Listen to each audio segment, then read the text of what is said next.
Hello students, आज हम start करने जा रहे हैं बायोमोलिक्यूल्स का लेक्चर नंबर 4। पिछले लेक्चर के अंदर हमने ग्लूकोज और सारे डाइसैकेराइड्स पढ़ लिए थे। लास्ट अपना टॉपिक रह गया इसके अंदर पॉलीसैकेराइड्स, जिसे हम आज डिस्कस करेंगे।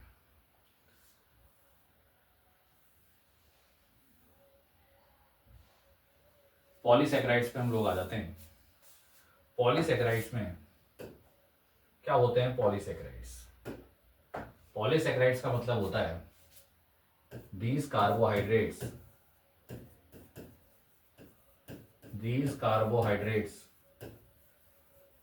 gives large number of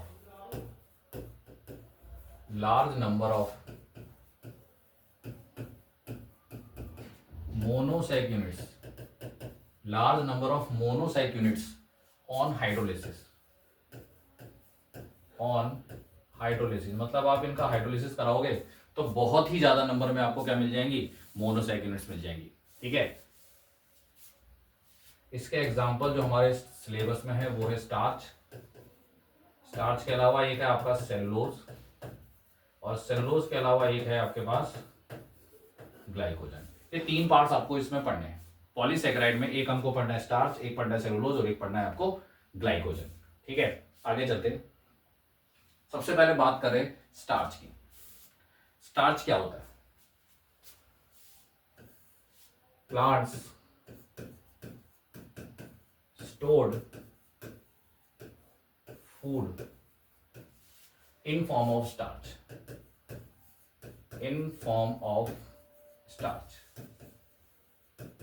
plants अपना फूड स्टार्च के रूप में स्टोर करते हैं। ठीक है, इट हैज टू कंपोनेंट्स। इसके दो कंपोनेंट्स होते हैं। It has two components. इसके दो कंपोनेंट्स होते हैं। पहला amylose and second is amylopectin. First one is amylose and second one is amylopectin. दो इसके कंपोनेंट्स होते हैं। ठीक है, एक एक करके दोनों कंपोनेंट डिस्कस करेंगे। दोनों कंपोनेंट डिस्कस करेंगे। पहले आ जाते हैं एमाइलोज पे। एमाइलोज क्या होता है? पहले डिस्कस करते हैं एमाइलोज। एमाइलोज क्या होता है?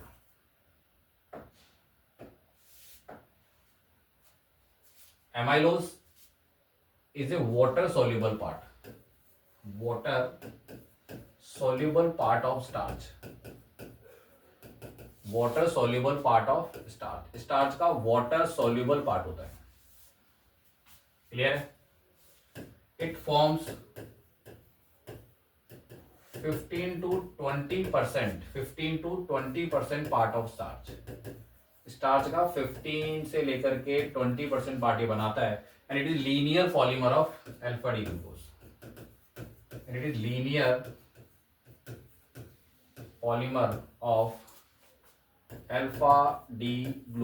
ये आप पढ़ चुके हैं पहले भी। अल्फा डी ग्लूकोज क्या होता है? इसका लीनियर पॉलीमर होता है। और ग्लाइकोसिडिक लिंकेज कहाँ होते हैं वो भी अभी हम देखेंगे। तो इसकी स्ट्रक्चर बनाते हैं।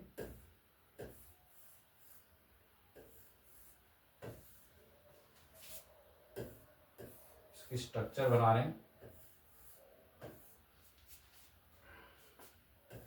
3 अल्फा डी ग्लूकोज को यूनिट्स हम जोड़ दे रहे हैं।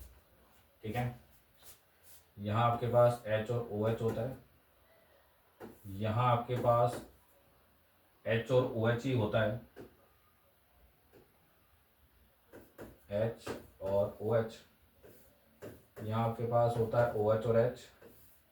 यहाँ होता है H और यहाँ आपके पास पॉलीमर बनेगा। तो ये पार्ट मैं छोड़ देता हूँ आगे, और अल्फा डी ग्लूकोज की यूनिट्स आगे जुड़ेंगी। ठीक है, यहाँ H अभी जोड़ देंगे। H और OH और H ये यूनिट हम यहाँ जोड़ देंगे। ठीक है, यहाँ भी ऐसे ही करेंगे।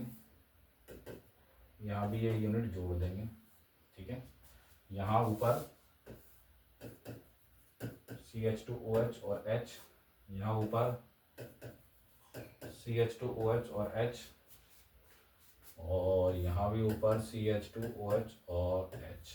ठीक है, यहाँ OH H, यहाँ H और OH, और ये वाला पार्ट हम आगे जुड़ने के लिए छोड़ देते हैं, जो कि आगे अपना यहाँ पर जुड़ेगा। तो ये होता है आपका एमाइलोज, लीनियर पॉलीमर है।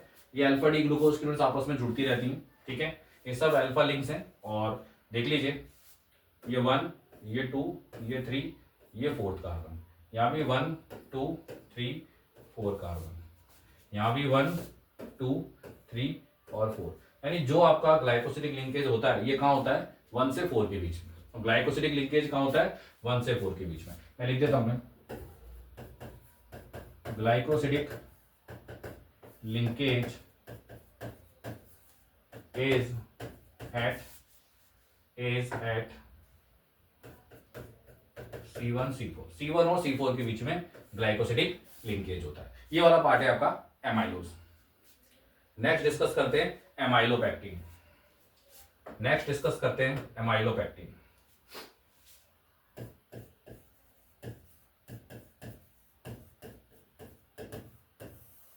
एमाइलोपेक्टिन डिस्कस कर रहे हैं। एमाइलोपेक्टिन क्या होता है? एमाइलोपेक्टिन क्या होता है? It is a branched polymer, या कहते हैं it is water insoluble part. सबसे पहले it is water insoluble part. ये वाटर इनसॉल्युबल पार्ट है। इससे पहले वाला एमाइलोज वाटर सॉल्युबल पार्ट था, ये वाटर इनसॉल्युबल है। Forms 80 to 85% part, 85 to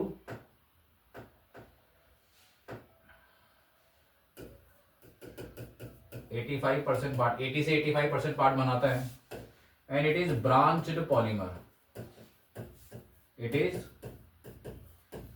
branched polymer of alpha D glucose. Alpha D glucose का ब्रांच पॉलीमर है। ब्रांच मतलब ब्रांच लगी हुई होती है। कैसे? ग्लाइकोसिडिक लिंकेज कहां कहां होता है? Glycosidic linkage is eight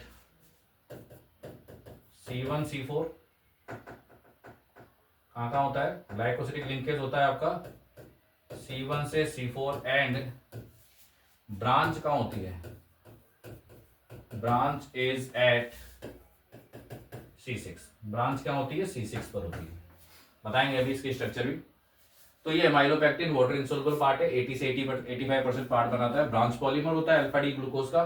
glycosidic linkage C1 से C4, जैसा अभी डिस्कस किया अभी हमने।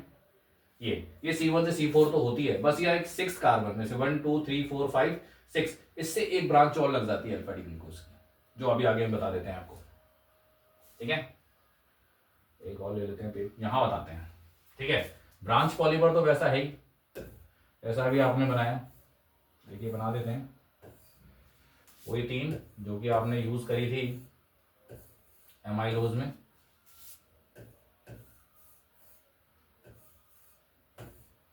ठीक है, वही पार्ट आपका ये ग्लाइकोसिडिक लिंकेज है, ये HOH है, ये OH और H है, यहाँ है आपके पास CH2OH और H। ठीक है, यहाँ आपके पास वही ग्लाइकोसिडिक लिंकेज है, H और H, H और OH, OH और H, और यहाँ आपके पास वही CH2OH। ठीक है, और यहाँ आपके पास वही सेम, यहाँ आपके पास जुड़ने के लिए ये आपका H और OH, OH और H, और यहाँ आपका CH2OH और H। ठीक है, ये तो आपका बन गया वही सेम आपका जो आपने एमाइलोज में पढ़ा था। बस यहाँ पर एक ब्रांचिंग और अपन कर देंगे। देखिए, यहाँ एक अल्फा डी ग्लूकोज और लेता हूं मैं। ठीक है, यहाँ भी H और OH, यहाँ H और OH, यहाँ OH और H, यहाँ H और फिर ये जुड़ने के लिए आपको जगह छोड़ दी है। ये आपका CH2OH और H। ठीक है, अब ये ब्रांच, ये आपकी लीनियर पॉलीमर 1 और 4 पे यहां पर आपको ब्रांच करनी है। तो यहां से आप क्या जोड़ने हैं, एक वाटर यहां से निकाल दे, देखिए यहां से एक वाटर निकाल देंगे। तो वाटर निकालने के बाद मेरे पास क्या स्थिति यहां आने वाली है, क्या स्थिति यहां मेरे पास आने वाली है वो मैं लिख देता हूं। देखिए क्या स्थिति मेरे पास आने वाली है, मैं यहां लिख देता हूं। ये देखिए यहाँ पे, यहां मैं लिख देता हूं CH2 और ये जोड़ देता हूं, देखिए ठीक है ना। यहाँ तो H पहले से ही है, यहाँ CH2OH था और यहाँ आपका OH था। देखो पिछले वाले स्ट्रक्चर पर एमाइलोज में यहाँ CH2OH था और ऊपर भी OH था, तो मैंने एक HOH निकाल दिया, तो CH2O से मैंने इसको जोड़ दिया है, CH2O से मैंने इसको जोड़ दिया। देखिए यहाँ पे इस तरीके से ये ब्रांचिंग हुई है आपकी। देखिए ये तो ग्लाइकोसिडिक लिंकेज हुआ है आपका, और ये देखो 6 कार्बन पे, ये 6 कार्बन है, ये 6 कार्बन है, 6 कार्बन से यहाँ से ब्रांचिंग हुई है। तो ये पूरा पार्ट आपका क्या है, एमाइलोपेक्टिन, जहां पर लीनियर पॉलीमर होता है, एक ब्रांच और आपकी जुड़ जाती है, फिर इसको आप आगे कंटिन्यू कर सकते हैं। ठीक है, ये हो गया आपका स्टार्च वाला पार्ट जो मैंने आपको बता दिया। 2 पार्ट हो गए इसके, एमाइलोज और एमाइलोपेक्टिन। एमाइलोज में हमने डिस्कस कर दिया लीनियर पॉलीमर, और एमाइलोपेक्टिन ब्रांच पॉलीमर है, और ये इसकी स्ट्रक्चर। नेक्स्ट बढ़ जाते हैं हम सेलुलोज पर। ठीक है, मोस्ट एब्यूडेंट, इसमें क्या है, most abundant, most abundant substance in plant kingdom, most abundant substance in plant kingdom, plant kingdom का most abundant आपका ये substance है।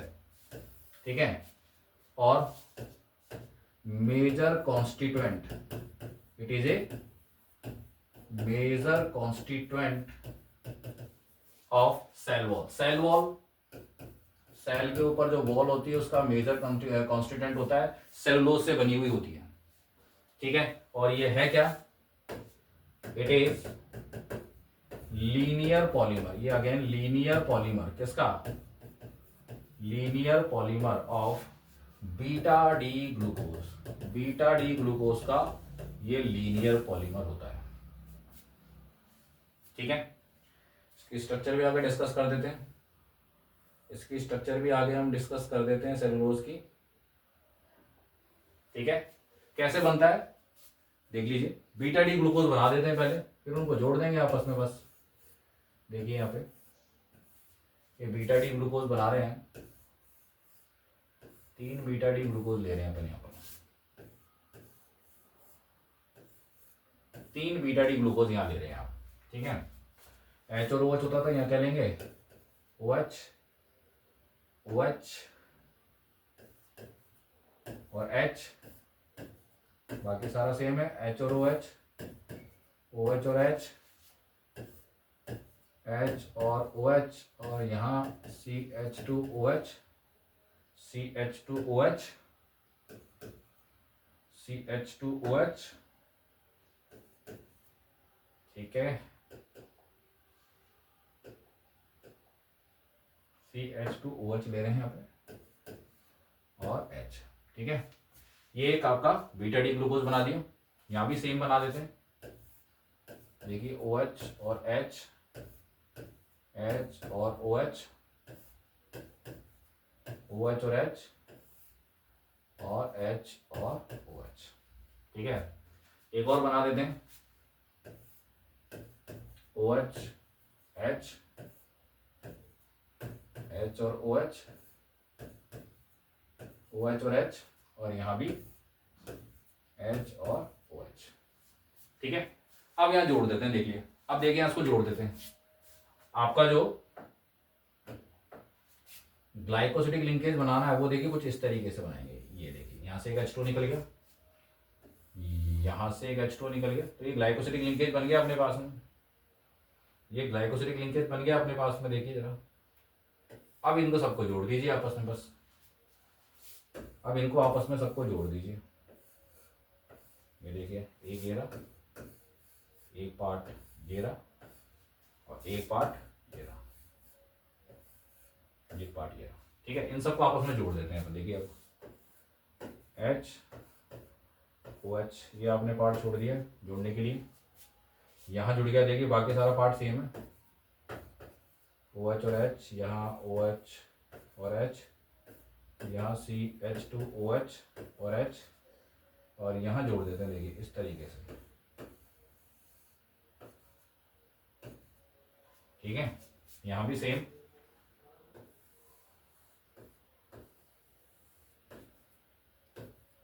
ठीक है।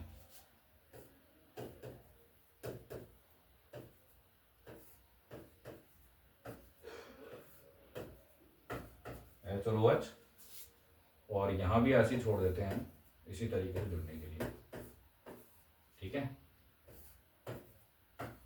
OH और H, OH और H, और यहाँ CH2OH और H, यहाँ भी CH2OH और H, CH2OH और H, ठीक है। ये आपका बन गया। ये सारे बीटा लिंक्स हैं। ये एक आपका बीटा लिंक है यहाँ पे, और एक आपका बीटा लिंक है यहाँ पे। ये आपका बन गया सेलुलोज, ठीक है। डिस्कस कर दिया सेलुलोज होता है क्या, मोस्ट अबंडेंट सब्सटेंस है, प्लांट किंगडम का मेजर कॉन्स्टिट्यूएंट है, और बीटा डी ग्लूकोज का क्या है, एक लीनियर पॉलीमर है, ठीक है। नेक्स्ट चलते हैं आगे, आ जाते हैं ग्लाइकोजन। लास्ट आपका पॉलीसेकेराइड ग्लाइकोजन, ठीक है। Glycogen also called as a animal starch, also called as a animal starch। कहाँ प्रेजेंट होता है, it is present in liver, muscles and brain। Muscles, brain और लिवर के अंदर ये प्रेजेंट होता है, ठीक है। Glycogen and structure, it's structure किसके सिमिलर होती है, it's structure is similar to amylopectin. इसकी जो स्ट्रक्चर होती है वो किसके सिमिलर होती है, amylopectin. It's structure is similar to amylopectin. इसकी जो स्ट्रक्चर होती है वो एमाइलोपेक्टिन के सिमिलर होती है। तो इस तरीके से आपका ये कार्बोहाइड्रेट वाला पार्ट कंप्लीट हो गया। कार्बोहाइड्रेट वाला पार्ट अपने पास यहां कंप्लीट हो चुका है, ठीक है। कुछ क्वेश्चंस देख लेते हैं। जैसे पहला question, which of the following polymer stores in animals. अभी बताया आपको, it is also called as animal starch. इसको एनिमल स्टार्च कहते हैं, किसको, ग्लाइकोजन को। तो आपके पास which of the following polymer is store in animals, कौन होगा यहाँ पर, इसका आंसर होगा ग्लाइकोजन। तो ग्लाइकोजन आपका एक ऐसा पॉलीमर है जो कि आपका एनिमल्स में स्टोर होता है, ठीक है। नेक्स्ट चलते हैं माल्टोज पे। माल्टोज इज मेड अप, चार ऑप्शंस हैं, alpha D glucose, alpha and beta glucose, glucose and fructose and only fructose. आ जाते हैं माल्टोज पे। कहां था माल्टोज, ये रहा माल्टोज, देखिए। इसको हमने माल्ट शुगर भी बोला था। किससे बना था, दोनों यूनिट्स अपने पास ग्लूकोज की थी, अल्फा डी ग्लूकोज और अल्फा डी ग्लूकोज, ठीक है। दोनों यूनिट्स अपने पास में ग्लूकोज की थी। तो इसका आंसर क्या हो जाएगा अपने पास में, इसका आंसर हो जाएगा आपके पास में alpha D glucose. Alpha D glucose की यूनिट होती है माल्टोज, अल्फा डी ग्लूकोज से मिलकर बना होता है। नेक्स्ट चलते हैं, glycosidic linkage is an amide linkage, ether, Easter linkage और नन ऑफ दीज, ठीक है। ये आपको मैंने बताया भी था। जैसे मान लीजिए दो मोनोसैक यूनिट्स हैं, एक मोनोसैक यूनिट ये रही और एक मोनोसैक यूनिट ये रही। दोनों के पास में OH है, एक OH ये रहा और एक OH ये रहा। यहां से हम क्या निकालते हैं, वाटर मॉलिक्यूल, और वाटर मॉलिक्यूल निकालने के बाद जो ये दोनों मोनोसैकेराइड्स की यूनिट्स होती हैं ये आपस में जुड़ जाती हैं, किससे, एक ऑक्सीजन लिंकेज से। तो ये कौन सा ग्रुप है, ईथर। कौन सा ग्रुप है, ईथर। तो ग्लाइकोसिडिक लिंकेज क्या है, एक ईथर है। आगे चलते हैं। Invert sugar is an equimolar mixture of, invert sugar is a equimolar mixture of D glucose and D fructose, D glucose and L fructose, D glucose and L glucose and none of these. बताया था मैंने आपको, sucrose में बताया था शायद, sucrose में बताया था, देखिए बता देते हैं। सुक्रोज में आपको बताया था मैंने इन्वर्जन ऑफ केन शुगर, ये यहाँ लिखाया भी था। Equimolar mixture of glucose and fructose is called as a invert sugar, ठीक है। एक ग्लूकोज था और एक फ्रक्टोज था, दोनों का कॉन्फ़िगरेशन डी ही होता है, ठीक है, दोनों का कॉन्फ़िगरेशन डी ही होता है। तो इसका क्या आंसर हो जाएगा अपने पास में, इसका आंसर अपने पास हो जाएगा D glucose and D fructose, ठीक है। ये भी फ्रक्टोज है बट यहाँ फ्रक्टोज का कॉन्फ़िगरेशन एल दे रखा है, एल नहीं होता है, ठीक है। यहाँ डी ग्लूकोज और एल ग्लूकोज, ये भी नहीं है, ये भी नहीं है, तो ये वाला आंसर अपने पास हो जाएगा, ठीक है। आगे चलते हैं। Cellulose is a linear polymer of, cellulose किसका लीनियर पॉलीमर है, ये भी अपन ने भी डिस्कस किया है सेलुलोज के अंदर ही, सेलुलोज के अंदर ही डिस्कस किया है। ये रहा, ये रहा, किसका लीनियर पॉलीमर है, बीटा डी ग्लूकोज का। सेलुलोज किसका लीनियर पॉलीमर है, बीटा डी ग्लूकोज का। तो बीटा डी ग्लूकोज, सेलुलोज किसका, बीटा डी ग्लूकोज। तो ये आपका आंसर हो जाएगा बीटा डी ग्लूकोज, ठीक है। नेक्स्ट क्वेश्चन पे चलते हैं। Glucose and fructose is differentiated by Tollen reagent, Fehling reagent and Benedict reagent और ब्रोमीन वाटर। ग्लूकोज और फ्रक्टोज को हम किससे डिफरेंशिएट कर सकते हैं, ब्रोमीन वाटर से। किससे डिस्कस कर सकते हैं, ब्रोमीन वाटर से। तो आज के लेक्चर में इतना ही। आपका ग्लूकोज, सारे मोनोसैकेराइड्स, सारे डाइसैकेराइड्स और सारे पॉलीसैकेराइड यहाँ डिस्कस कर चुके हैं। नेक्स्ट लेक्चर में हम लोग स्टार्ट करेंगे एमिनो एसिड्स और प्रोटीन्स के बारे में हम डिस्कस करेंगे, ठीक है।